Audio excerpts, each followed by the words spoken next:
আমরা দেখতে চাই আউটসোর্সিং এর নামে এই অনানুমোদিত প্রথা এইটা বন্ধ হবে। একদিকে বন্দর ইজারা দেবেন, আর একদিকে শ্রমিকদেরকে ইজারা দেবেন ঠিকাদারের কাছে। বন্দর ইজারা দেবেন মানি না, শ্রমিকদেরকে ইজারা দেওয়া আমরা মানি না।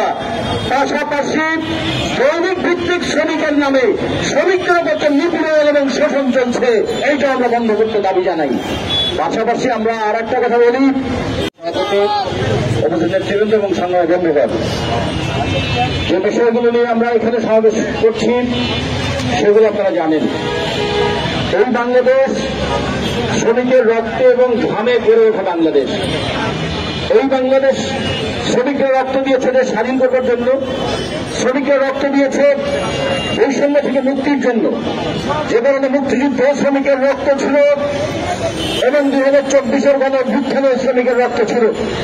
সরকারি হিসাবে 836 জন মৃত্যুর মধ্যে 284 জন হচ্ছে শ্রমিক, 269 জন ছাত্র, 120 জন হচ্ছে ক্ষুদ্র ব্যবসায়ী এবং ক্ষুদ্র ব্যবসায়ীরা একটা শ্রমিক, 108 জন হচ্ছে কর্মচারী।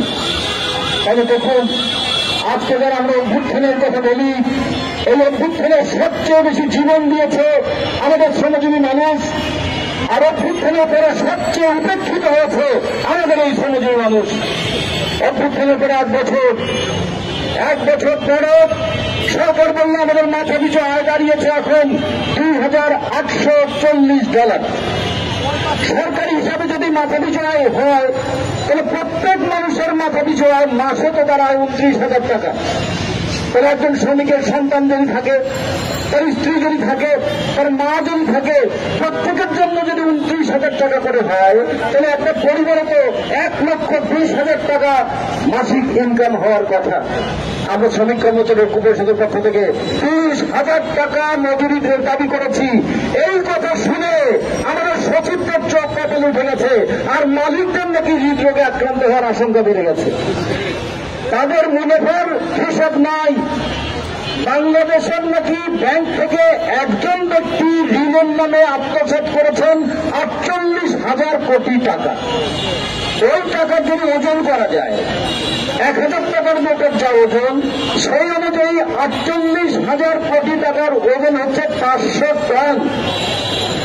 আমরা যদি তাদেরকে বলি ওই ভদ্রলোককে 500 টন বোঝা কাঁধে নিয়ে যাক, অথবা এখানে যারা ব্যাংকের কর্মচারী কর্মকর্তারা আছেন তাদেরকে যদি বলি ওনাকে টাকাটা খুঁজতে দেন, কেমন পর্যন্ত টাকা শেষ করতে পারবেন না। কিন্তু টাকা তিনি লুট করে নিয়ে গেছেন। ওই লুটের টাকা ফেরত নেওয়ার উদ্যোগ 1 বছরে দেখি নাই, কিন্তু কারখানা বন্ধ করার উদ্যোগ দেখেছি।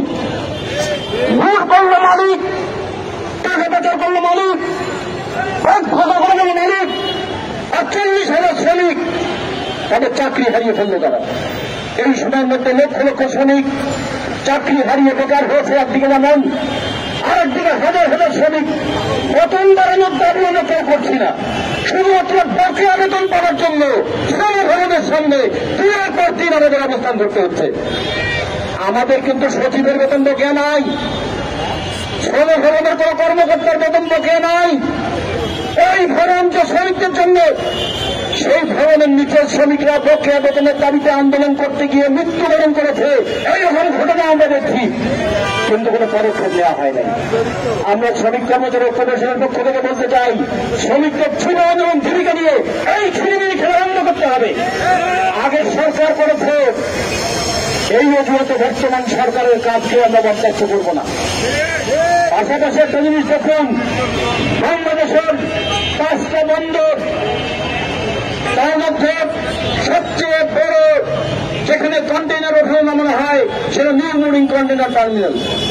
আমাদের মোট আমদানি রপ্তানির 80% বেশি হয় চট্টগ্রাম বন্দর দিয়ে, আর চট্টগ্রাম বন্দরে যা হয় তার প্রায় 65% হয় এই বন্দর দিয়ে। আমাদের এখানে চট্টগ্রাম পতেঙ্গা বন্দর আছে, নিউ মুরিং কন্টেইনার টার্মিনাল আছে, এদিকে পাতারবাড়ি আছে, ওদিকে আমাদের মংলা আছে। এই যে বন্দরগুলো আছে, এই সব বন্দরের চাইতে সবচেয়ে বেশি লাভজনক বন্দর হচ্ছে আমাদের নিউ মুরিং কন্টেইনার টার্মিনাল।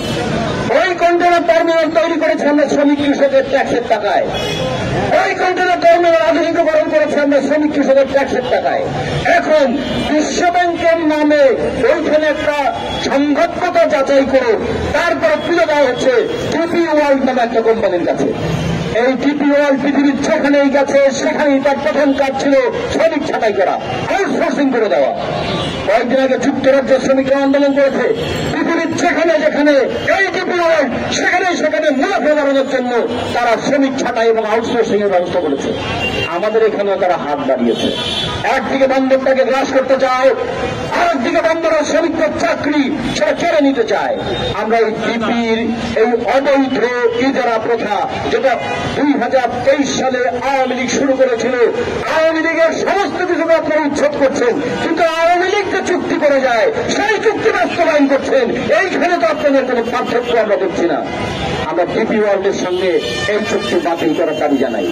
পাশাপাশি আমরা বলতে চাই বাংলাদেশের শ্রমজীবী মানুষের দীর্ঘদিনের দাবি, বাংলাদেশে আপনার গণতন্ত্র প্রতিষ্ঠা করবেন, গণতান্ত্রিক অধিকার থাকবে না, এইটা হতে পারে না। এই জন্য আইএলও কনভেনশন 87, আইএলও কনভেনশন 98, এইটা আপনারা নাকি রেটিফাই করেছেন 72 সালে, এখন পর্যন্ত আমাদের শ্রম আইন আইএলও কনভেনশন অনুযায়ী হয় নাই। আমরা বলতে চাই শ্রম আইন সংশোধনের কাজ চলছে, আগস্ট মাসের মধ্যেই নাকি এটা চূড়ান্ত হবে। এই শ্রম আইন অগণতান্ত্রিক শ্রম আইন হিসেবে যেন রূপান্তরিত না হয় সেইটা আমরা দেখতে চাই। আমরা দেখতে চাই আউটসোর্সিং এর নামে এই অনানুমোদিত প্রথা এইটা বন্ধ হবে। একদিকে বন্দর ইজারা দেবেন, আরেকদিকে শ্রমিকদেরকে ইজারা দেবেন ঠিকাদারের কাছে। বন্দর ইজারা দেবেন মানি না, শ্রমিকদেরকে ইজারা দেওয়া আমরা মানি না। পাশাপাশি দৈনিক ভিত্তিক শ্রমিকের নামে শ্রমিকদের উপর নিপীড়ন এবং শোষণ চলছে, এইটা আমরা বন্ধ করতে দাবি জানাই। পাশাপাশি আমরা আর একটা কথা বলি, শ্রমিক কর্মচারী ঐক্য পরিষদ 9 দফা দাবি নিয়ে আন্দোলন করছে।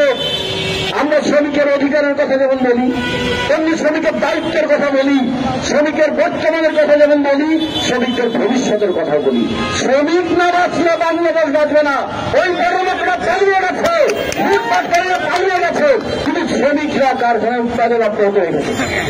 করোনার সময় সবাই ঘরে বসে থেকেছে, কিন্তু শ্রমিকরা উৎপাদন করেছে। তাহলে করোনা আসুক আর দুর্নীতি লুটপাট হোক, শ্রমিকদের উৎপাদন করেই তারা দেশটাকে টিকিয়ে রাখে। তাহলে আগামী দিনেও আমরা দেখতে চাই আপনারা যারা অভ্যুত্থানের চেতনার কথা বলেন, তারা যেন লুটপাটের চেতনা দিয়ে দেশ পরিচালনা না করেন, তারা যেন শ্রমিকদের গণতান্ত্রিক অধিকারের স্বীকৃতি দেন। এই দাবিটা আমরা করতে চাই। শ্রমিক কর্মচারী ঐক্য পরিষদের 9 দফা এই দাবি নিয়ে আমাদের লড়াই চলবে।